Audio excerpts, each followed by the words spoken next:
Good morning, viewers. Hello and welcome to the Morning News Show, where we bring you the latest headlines and insightful stories to kickstart your day.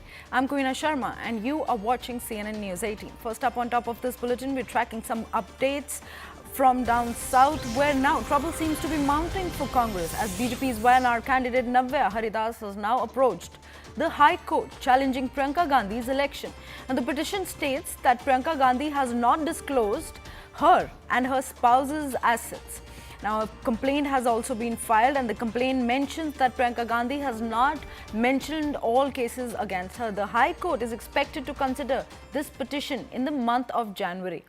Well, these are the latest inputs that we are tracking from the ground, where trouble continues to mount for the Congress party. And these are the latest details that we've been tracking in from Wayanad, where the BJP Wayanad candidate Navya Haridas has now approached the High Court challenging Priyanka Gandhi's election. Now, the petition has stated that Priyanka Gandhi has not disclosed her and her spouse's assets, and the complaint also mentions that Priyanka Gandhi has not mentioned all the cases that have been filed against her in this report. Now, let's turn to Neetu for a closer look at how this legal battle could actually affect Priyanka Gandhi and the Congress party in the near future, as the High Court prepares to hear the petition in January.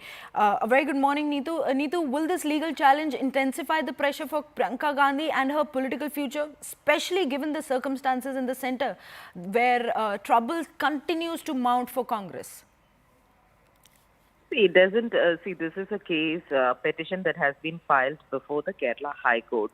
Now, the court is having a vacation, so in all possibility, the case will be taken up only in January. Now, cases like this, it is going to be a long, drawn-out legal battle. Earlier, when Priyanka Gandhi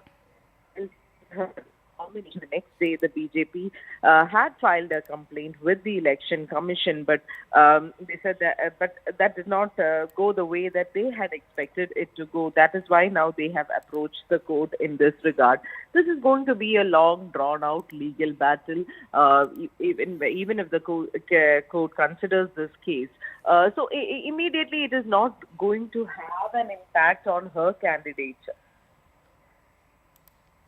Right, Neetu, thank you so much for bringing in all those details. We'll continue to track the story as the day progresses and we get more updates on that. But now we're shifting our focus to yet another breaking input that we are getting in from Jaipur. Getting in an update in connection to Jaipur-Ajmer fire accident, the death toll has now risen to 14. Now, on the investigation front, the Supreme Court Committee on Road Safety has sought a report from Rajasthan's Chief Secretary Sudhanshu Pant.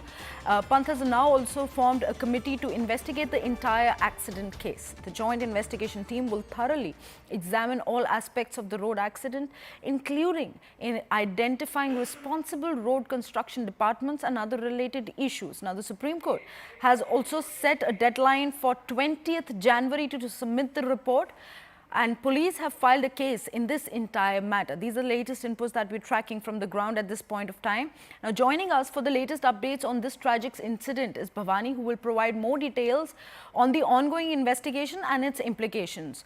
नमस्कार भवानी जी, जयपुर अजमेर आग हादसे की जांच में अब तक क्या अहम बातें सामने आई हैं, स्पेशली राजस्थान सरकार इस जांच को लेकर क्या क्या कदम उठा रही है? देखिए, पहले तो अभी अपडेट देता हूं कि अभी तक टोटल 14 की मौत हुई, जिसमें 27 लोग जो अभी जो भर्ती हैं, जो जले हुए हैं, वो 50% से ज्यादा है। तो उनमें से कई की हालत क्रिटिकल है, इसलिए जो मौत का आंकड़ा है वो और बढ़ सकता है। ये जो हादसा हुआ उसके अंदर 3 बड़ी बातें सामने आई है अभी तक। उसमें एक ये हो रहा है कि एक रिंग रोड, जयपुर के चारों तरफ रिंग रोड बन रही है। वो रिंग रोड अजमेर रोड को, जिस ये एक्सप्रेस वे उसको कनेक्ट करने वाली थी, उसकी क्लोवर लीफ बननी थी, जो रिंग रोड पे चढ़ने के लिए रोड होती है, वो बनी नहीं। इसीलिए ये जो एक छोटा एक कट दिया हुआ था स्कूल के सामने जहां से ये टर्न हुआ, तो ये कट गलत था। पहले एक बार बंद किया, वापस चालू कर दिया गया। तो एक बड़ी वजह मानी जा रही है कि क्योंकि ये जो जिस टैंकर में हादसा हुआ उसमें 18 टन गैस थी और ये सलेमपुर जा रहा था। तो अगर ये कट नहीं होता, छोटा कट जहां से टर्न करने की कोशिश की, तो ऐसा हादसा नहीं होता। क्योंकि और दूसरा ये है कि इतने बड़े टैंकर को निकालने के लिए अलग से जगह होनी चाहिए थी, वो नहीं थी, छोटे कट से निकाला गया। दूसरा ये हो रहा है कि एक्सप्रेसवे का अभी काम चल रहा है जिसमें से 3 जगह पर ब्रिज बन रहे हैं, उसको भी एक बड़ी वजह माना जा रहा है। अभी हालांकि जो कमेटी है वो जांच कर रही है और रिपोर्ट देगी, तब सारी बात सामने आएगी कि आखिर हुआ क्या। और पूरा हाईवे क्योंकि इसकी वजह से जाम हो गया, कोई वैकल्पिक इंतजाम नहीं था कि ट्रैफिक कहाँ से निकाला जाए। जी जी भवानी जी, माना जा रहा है जैसे अभी आपने भी बताया कि एक्सप्रेस वे पर अधूरा निर्माण कार्य एक ऐसा अहम कारण है जिसकी वजह से यह हादसा भी हुआ है। बट इसी मामले में जिम्मेदार सड़क निर्माण विभागों के खिलाफ क्या कार्रवाई की जा सकती है? देखिए, इसके अंदर कई लोग जिम्मेदार हैं और जाहिर तौर पर क्योंकि जब कमेटी जांच करेगी, रिपोर्ट देगी कि इसके लिए कौन कौन है। सबसे जो इस वक्त जो highway authority of India NHAI है जो ये काम करवा रही थी, सबसे तो क्योंकि NHAI ने क्यों नहीं काम कंप्लीट किया, चाहे ब्रिज के निर्माण के काम हो, चाहे जो क्लोवर लीफ बनानी थी, जो रिंग रोड है उस पर ट्रैफिक जाने के लिए, ये तमाम सारे कारण हैं। इसके अलावा यही नहीं, क्योंकि जो जयपुर की जो ट्रैफिक पुलिस है, क्योंकि हाईवे पे जो कट देते हैं उसको लेकर जो ट्रांसपोर्ट डिपार्टमेंट है, ये तमाम सारे लोग हैं जो इसके लिए जिम्मेदार हैं जाहिर तौर पर। और क्योंकि इस पर ट्रैफिक ज्यादा, बड़ा हाईवे एक्सप्रेसवे जो सीधा दिल्ली से मुंबई को जोड़ने वाला एक्सप्रेसवे है, तो ऐसे एक्सप्रेसवे पे जितने में सबसे ज्यादा ट्रैफिक रहता है उस पर खास फोकस रहना चाहिए। और इस बड़े वाहन काफी चलते हैं क्योंकि कांडला पोर्ट से भारी वाहन बड़ी संख्या तादाद के अंदर आते हैं गैस के।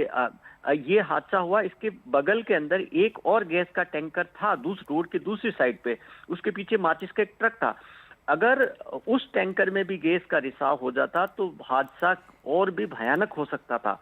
तो ये काफी रिस्की है कि ऐसी स्थिति में इन जो टैंकर हैं आते हैं, एक क्या इस हाईवे से इस तरीके से शहर के पास से इस तरीके से गुजरने चाहिए, और क्या इस तरीके से रिंग रोड से अलग से निकालने के लिए इंतजाम क्यों नहीं था। तमाम सारे ऐसे कारण हैं। और ऐसे छोटे कट क्यों दिए गए कि इतने बड़े टैंकर को निकालने के लिए ये कट बंद क्यों किए गए, क्योंकि अगर यही टैंकर अगर बड़े चौराहे से टर्न करके आता तो ये स्थितियां नौबत नहीं आती। तो इस तरीके की ये जांच की जा रही है। और इस पूरे हादसे में एक फॉर्मर IAS है करणी सिंह, वो अपने फार्म हाउस से आ रहे थे, उनकी घटनास्थल पर कार मिली, अभी तक लापता है, मिसिंग है। तो अभी मोटे तौर पर अंदाजा लगाया जा रहा है, हो सकता हो कि कार के अंदर ही उनकी मौत हो गई हो। लेकिन अब DNA सैंपल से 5 ऐसी हैं अनआइडेंटिफाइड जो मिसिंग है, जिनकी कार मिली, तो अंदाजा लगाया जा रहा है कि शायद हो सकता हो कि वो अंदर ही जिंदा जल गए और कुछ भी नहीं बचा हो, राख हो। इसलिए अब DNA सैंपल लिया जाएगा और उससे पता लगेगा कि ये जो मिसिंग है इनका क्या हुआ। जी जी भवानी जी, बहुत बहुत शुक्रिया आपका हमारे तक ये जानकारी लाने के लिए। Well, these are some gruesome and horrific details that are coming to the fore, especially with the Jaipur accident case. But now we're swiftly shifting our focus to yet another breaking coming in from some international news. We are now learning that air sirens